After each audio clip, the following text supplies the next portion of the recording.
Oh, kumpadre, what's up? Merry Christmas guys. Oh, Merry Christmas at December na. Mga lilo po dyan, mga ninong, mga naman pwedeng may aginaldo.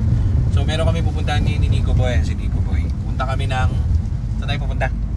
Bulacan, San Ildefonso. San Ildefonso. So last minute may bibilin pa kami kasi nakapangako kami dun sa bibili namin ng kotse. So nakakaya naman, mapahinga na sana kami. Tapos pala may mga chika ako sa inyo. Marami kaming nirelease ngayong month guys. 2 buwan yata kami nagre-release dire-diretso. Pak. All goods, all goods. Kaso syempre, ito ang sinasabi sa inyo na hindi naman lahat pa-perfect natin. Brand new nga nagkaka-problema. So meron tayong nirelease. Kailan natin nirelease yung Blue? EcoSport? Mga 1 week.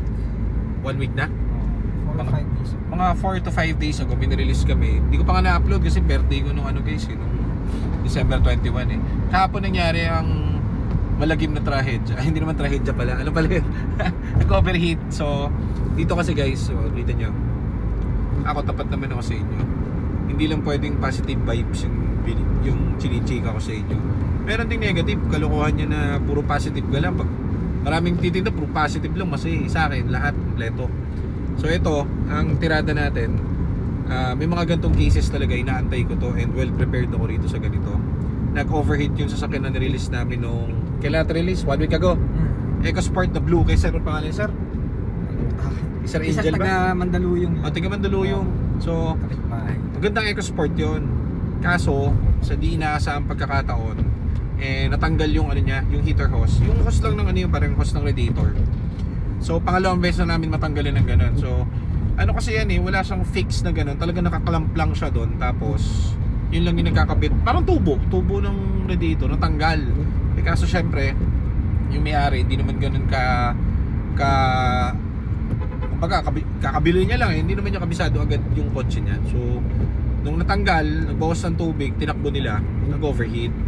So syempre walang tubig ganun talaga ang kotse, pag walang tubig mag-overheat. So engine and tranny pag nire-release natin walang problem. Kaso may mga cases talaga guys na wala kang magagawa, wala naman may kagustuhan, hindi nila gusto, hindi ko rin gusto, pero walang problema. Bakit? Sagot ko yun walang problema dun. Sagot natin yun, di ba? Oo naman. O di, Ay, bahala. imbis na isipin mo kung nabili ni sir yung kotse niya sa labas, goodbye, overhaul ka matindi, patay ka. So yun naman parang candy na lang sa amin. So sa kunwari 20 ibebenta na 20 na i-release namin na kotse, may isa dyan lagi. Kung ano man yun, kailangan well prepared tayo. Ano yung well prepared natin? Lahat ng parts dito na kompleto na namin ano pa ikakatakot namin dun? So kung kailangan nyo i-overhaul, di overhaul namin libre. Di wala kang babayaran sir. Di safety yung pera nung bumili, di ba? So yan yung dapat. So ready ako para doon kasi again, may leeway na ako para doon. So inaabangan ko yan. Hindi naman pwedeng magre-release ka na magre-release. Lagi mong birthday, lahat perfect. Kalokohan yun, walang ganun. So dito, pati yung supply natin, iba-vlog natin kasi importante yan.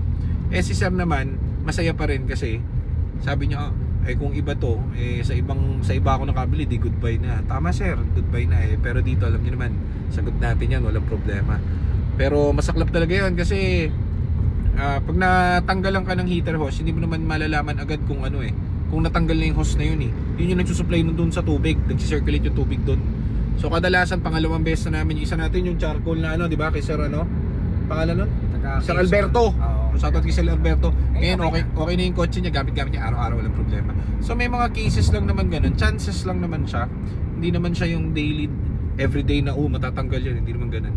Nagkakataon lang yun, siguro naalog, nakalampag, nalubak, o depende. So wala namang may extra nun. So at least yung binilan niya well prepared kasi wala kaming wala nang usap-usap. Nag-overheat, sagot ko, balik mo rito sir, o di pinirang mo service, o sir, hintayin nyo, kami na bahala, overhaul ko itong buong engine ng EcoSport natin. So wait nyo lang. So ayan, yun lang naman. Tapos may bibiling kami dito. Ay, yun pala, bumili kayo sa kaya kayong tindigan kayo bibili dun sa sa goodbye. O dito, kahit na kita mo gamit na nila sir, di ba? Nirelease dito, umaandar, walang problema. Nagkaroon ng aberya.